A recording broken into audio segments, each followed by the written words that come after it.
So, namaskar, friends, and welcome once again. Uh, I intend it to be the last class devoted to the background discussion. We have been discussing almost all the possible, concepts related to uh, diaspora. In the same league, I intend to talk about uh, one of the most talked about and upcoming diasporas, that is digital diaspora. So friends, we have been living in an era which is digitally heavy. We are living in an era of science and technology, and so it's obvious that science and technology will affect almost all parts of our life. And how can the diaspora skip the influences of digital technology? That is the question which has shaped this particular lecture.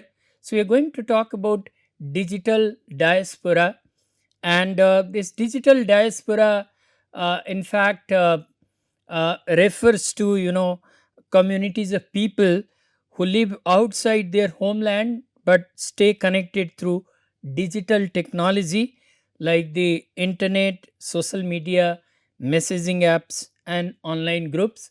As I said, digital technology has affected our lives, greatly, even otherwise.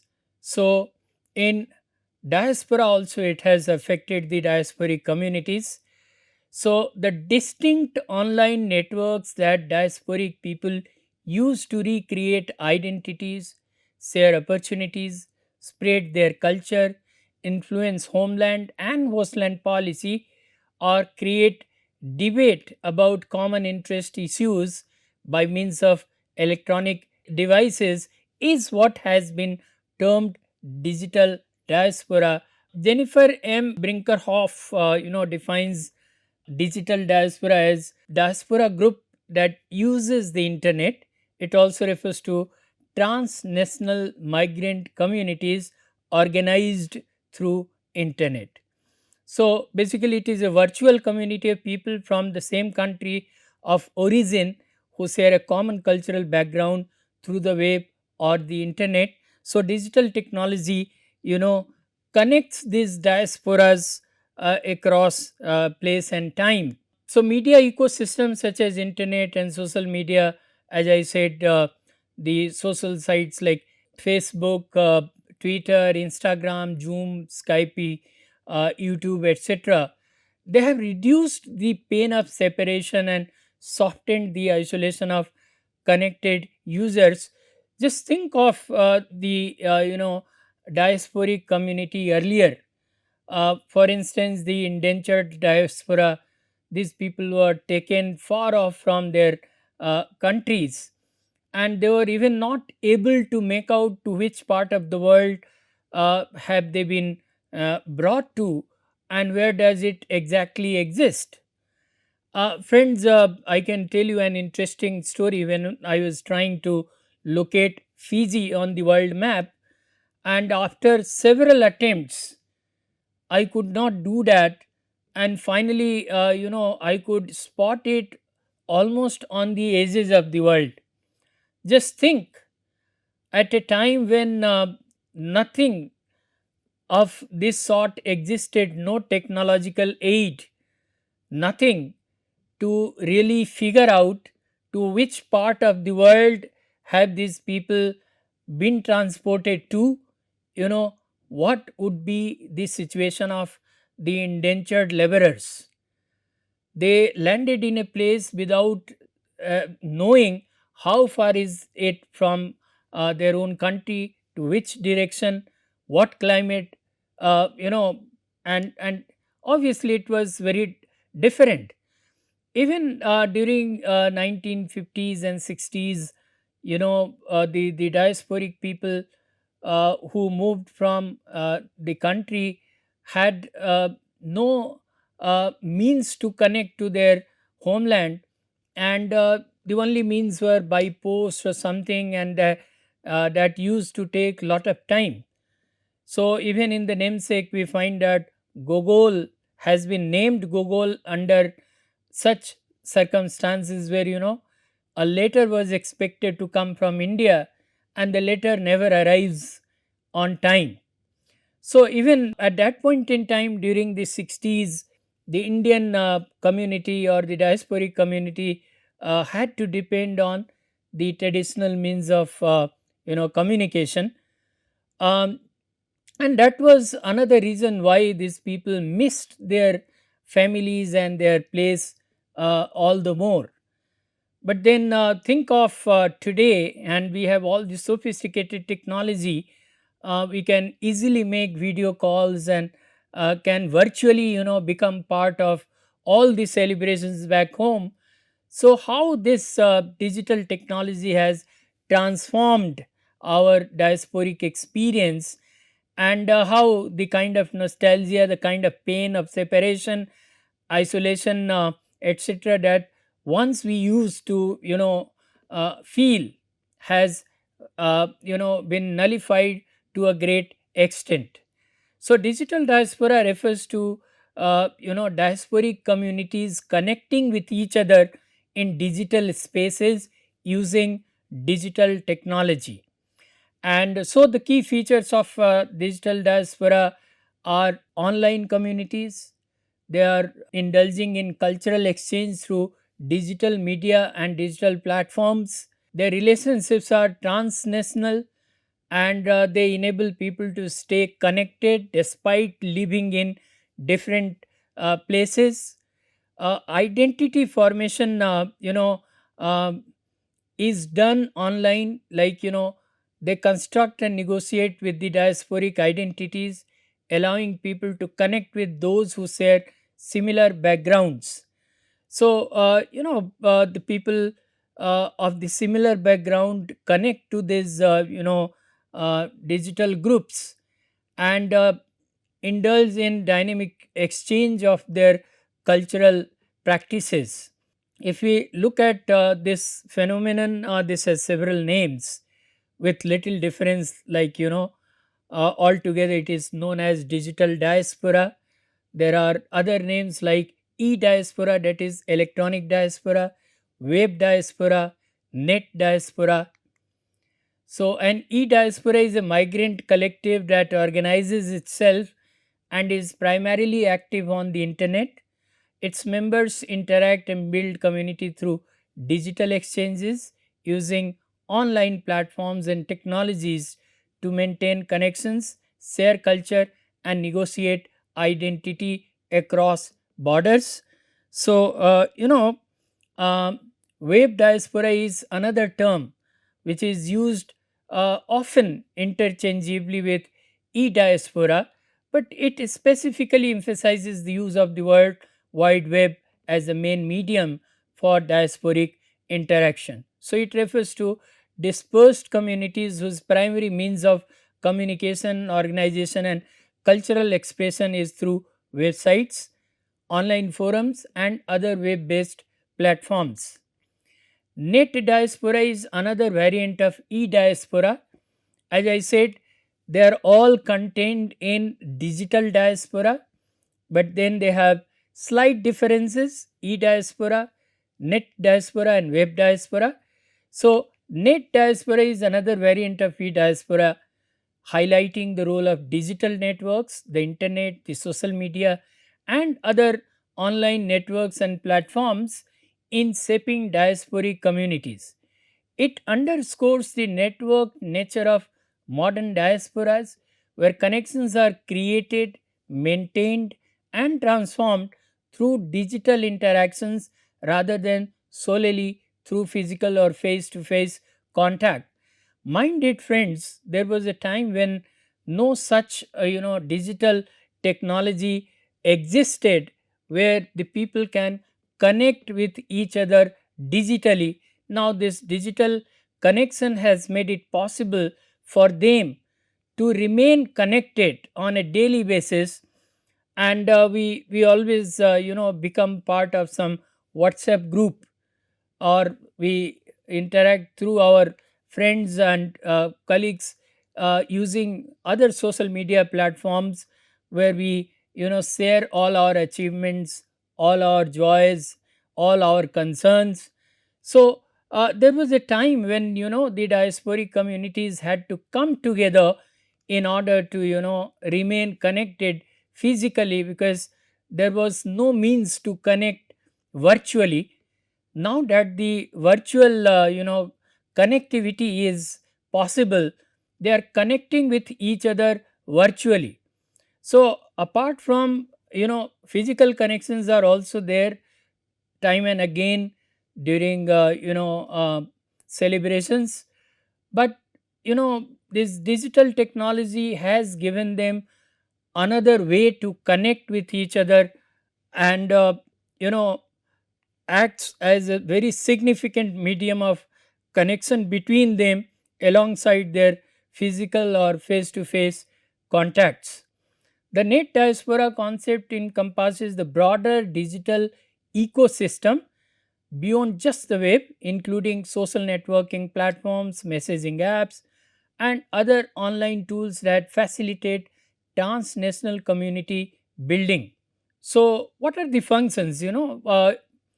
The functions of digital diaspora are like digital technology helps them improve their quality of life in host countries.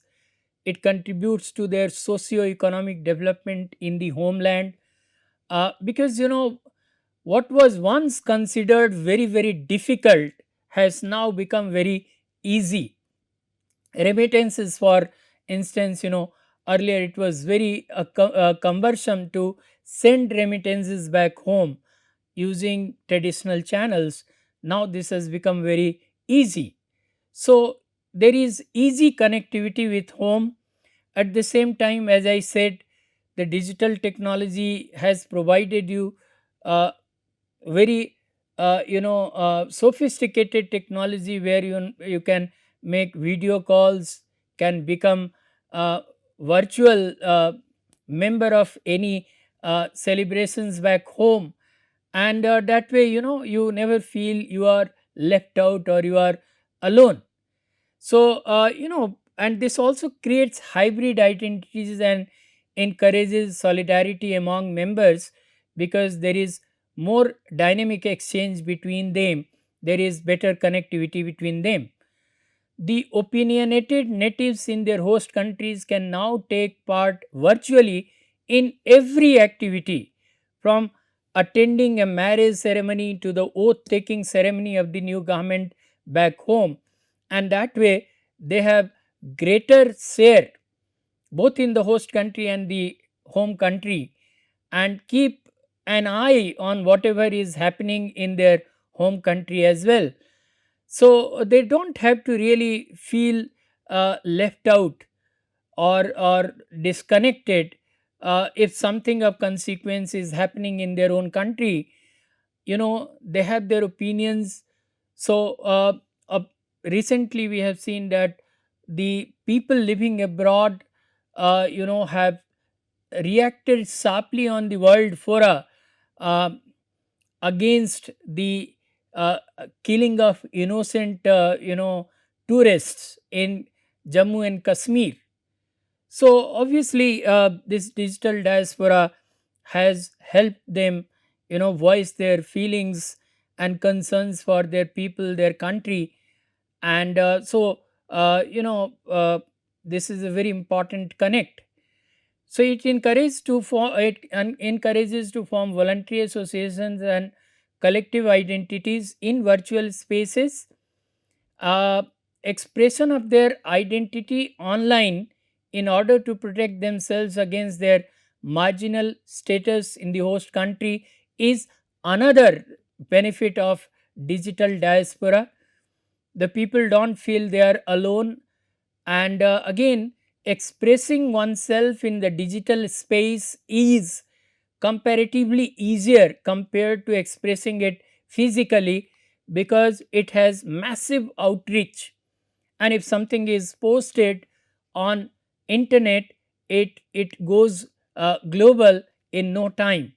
So supposing, as a diasporic community, as a diasporic group, if you are protesting against an unjust law or discrimination in a particular remote city of the US, you know, in the earlier era, that could have confined itself to that particular location itself, but now this can be made part of global campaign by using digital technology. So anything that happens at a very small level can also be propagated at the big level or the world level using digital technology. So this digital technology has provided a very potent tool to diasporic communities to connect with each other, voice their collective aspirations and concerns, and make the concerned people aware and responsible towards their demands. So, information and communication technology, as we call it ICT, is an interactive and easily accessible tool for diaspora storytelling and sharing, and has been a wonderful servant of mankind in propagating information of all kind. And that way the diasporic community can propagate its history, its narratives, and can also preserve it for the future generations. So the internet has provided a place for diasporans to consider the plight of their homeland, contemplate its future, and explore ideas for purposive activities. So even if they are outside the country, still they are helping out the country, helping in its economic activities, helping it in its social initiatives, and also impacting its government policies or politics. Fine. So it provides a dialogical space where tradition and modernity converge to produce new self understandings. As I said, the digital technology has made it possible for these communities to talk about their traditions, to talk about whatever they have learned in the host culture. So that way they can project that kind of conversion of the cultures that might help them um, sustain and coordinate better with the host country, and at the same time can help them connect with their home country and also influence the thinking in the home country. So cyberspace provides a heaven to discuss taboo subjects as well, as we see that you know nowadays people are going more virtual than real, and the same people, if you talk to them face to face, they may not be able to really talk about certain things, but you know in the cyberspace they set off their shyness and coyness and can discuss even the taboo subjects. Why? Because sometimes it also provides you the luxury of anonymity. So if we make the difference between the classical diaspora and the digital diaspora, as I have been all through quoting examples from these two diasporas, will find that there is a qualitative difference between the lifestyles and the opportunities that these two diasporas had. While the first generation diasporans may use the internet to extend, and within this, we find that the digital technology is also being used differently, because the first generation diasporics are making a conservative use of digital technology, while the new age diaspora is making uh, sophisticated use of technology. So classical diaspora or the first generation diasporans may use the internet to extend their offline social networks, because they still believe that they exist because of their offline networks, and their communications are via letters and telegrams.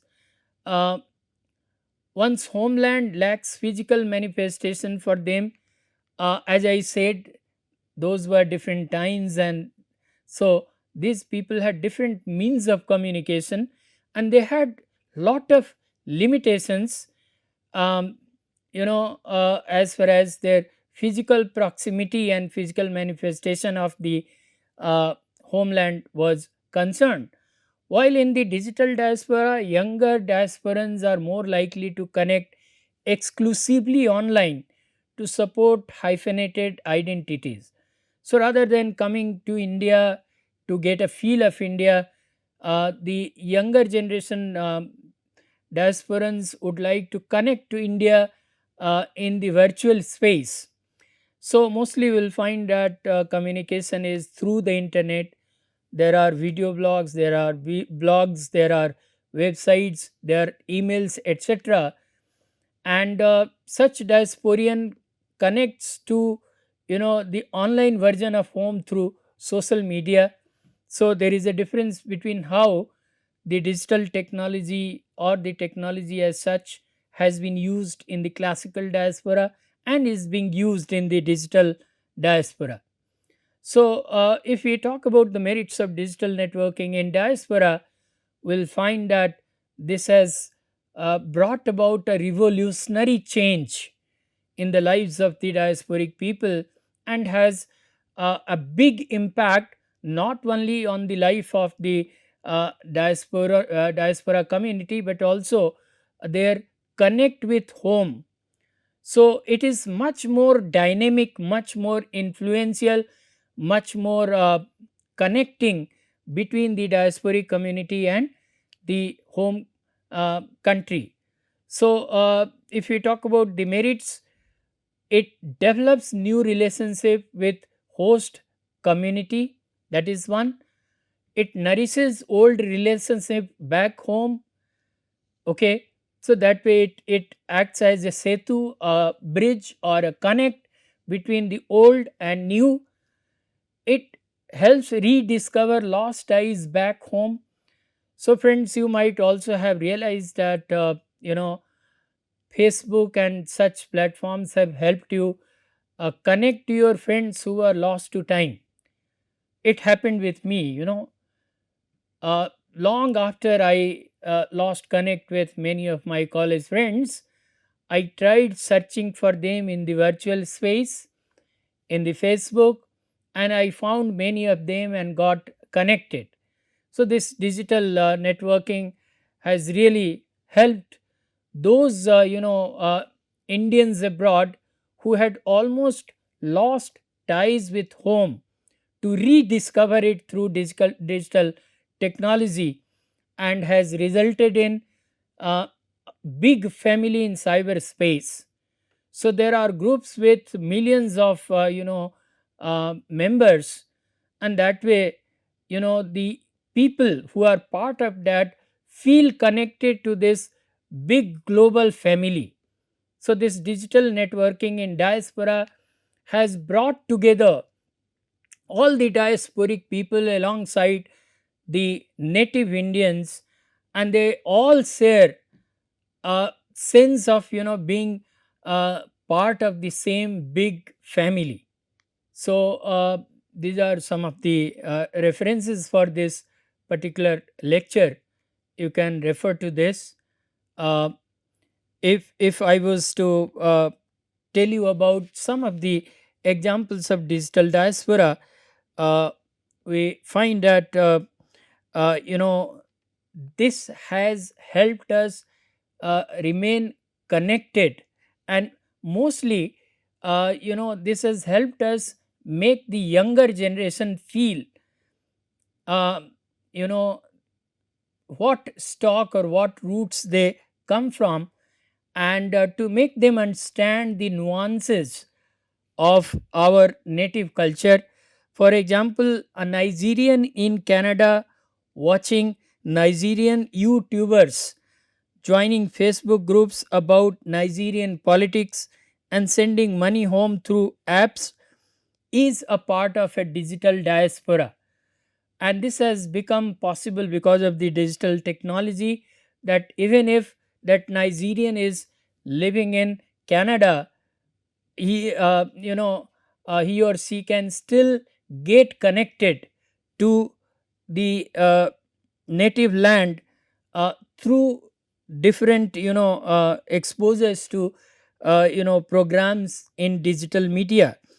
Haitian communities using Twitter and YouTube to rally support after an earthquake, that is also possible because of this digital diaspora, where people who are living outside their country are still rallying for the protection of their own people, because some natural calamity has taken place, and they feel that they have to really support their own people. Likewise, Palestinians sharing stories, news, and organizing activism globally online. This is also another form of digital diaspora. So, to conclude, friends, I can say that the digital diaspora keeps identities, languages, and cultures alive across distance, because in these digital platforms you can also use your own native language, or you can mix the codes and can keep your own language also alive.